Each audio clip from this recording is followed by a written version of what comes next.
I'm going to tell you what they're talking about. They're writing scripts to figure out what I'm going to say, because they said the way they wanted this to work was so that they could sort of replace me with what I would say, because I have a lot of customer service experience, I have a lot of sales experience, I have a lot of experience speaking to people. But then on the next hand, they don't want me to speak to you guys because I'll make mistakes because they're talking in the background. That's what I'm saying. They want to just take over my life, be me, and then make it hard for me to be me.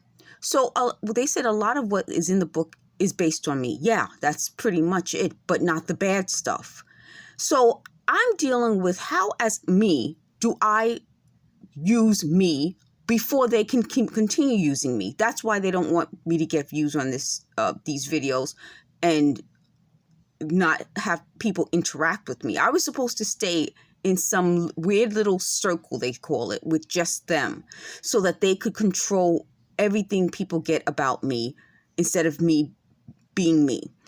Part of what I'm saying is that it's not making sense to me that the people who have interacted with me have been able to see something in me. They saw something in me. Yet they're now trying to make it seem like no one saw anything in me. I'm such an awful person. Why lie to me about my own life? I've known me for 50 years. No matter how much they claim they've known me, I can go to every single one of them and say, you weren't around me for this amount of time. You weren't around me for that amount of time. You weren't around me for this amount of time. No one in their list has more experience about me than I do.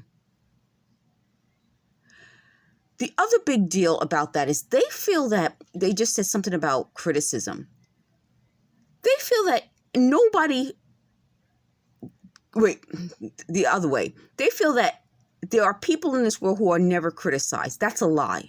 Part of why I think this is so important, when they're talking about reality, they don't live in it. I've lived in reality, and a lot of you guys have too.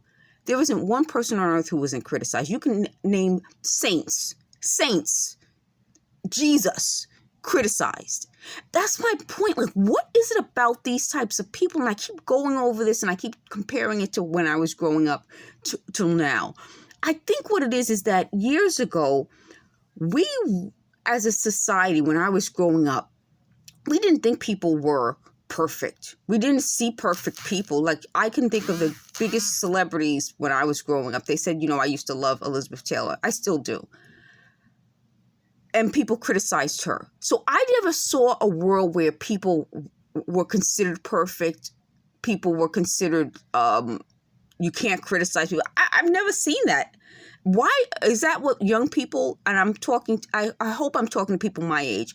Are you guys hearing that from young people, that there are people out there who don't get criticized? They've had the perfect lives. They look perfect all the time. No, I mean, is that what this group of people promote? Do they promote that perfection? There is no perfection. The other big deal about this is that, I talk about the generation that I would say born in the early 19th